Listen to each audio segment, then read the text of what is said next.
మరి ఈ operation Sindoor army, navy, air force తో పాటు BSF కూడా పాల్గొని ఉంది. అందులో నేను కూడా ఉన్నాను.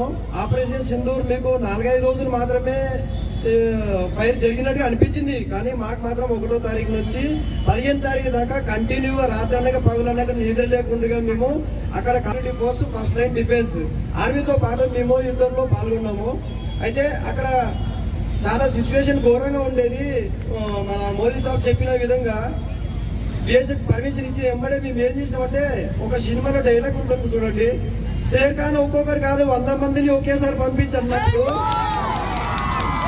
మేమేమనుకున్నామంటే, ఎప్పుడు వస్తుంది అక్కడి నుంచి ఒక్క గోలీ రాని, ఆ ఒక్క గోలీ కోసం రాత్రంతా వెయిట్ చేస్తున్నాం. ఆ ఒక్క గోలీ వస్తే 100 కాదు 1000 ఒకేసారి కుమ్మరిద్దామనే ఆశతో, ఆతృత్వం మేమంతా ఎదురు చూస్తున్నాము. మాకు ప్రాణభయం లేదు, కానీ ఒక ఆశ ఉంది. మేము కూడా యుద్ధంలో పాల్గొంటున్నాం. మాకు అదృష్టం దొరికింది భారత మాత కోసము ప్రాణాలు ఇచ్చేందుకైనా సిద్ధంగా ఉన్నామని. కాబట్టి మేము ధర్మం వైపు నిలబడి ధర్మయుద్ధాన్ని చేస్తున్నాము. కాబట్టి మన భగవద్గీతలో చెప్పిండు, అథవా ప్రాప్తసి స్వర్గం జిత్వా మోక్షసి మహిం అంటే మన ధర్మ యుద్ధం లోపల చనిపోయినప్పుడు మీరు స్వర్గాన్ని పొందుతారు.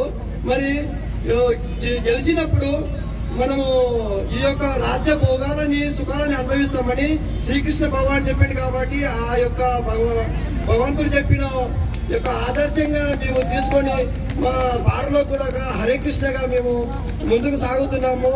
హరే కృష్ణ, భారత్ మాతాకి.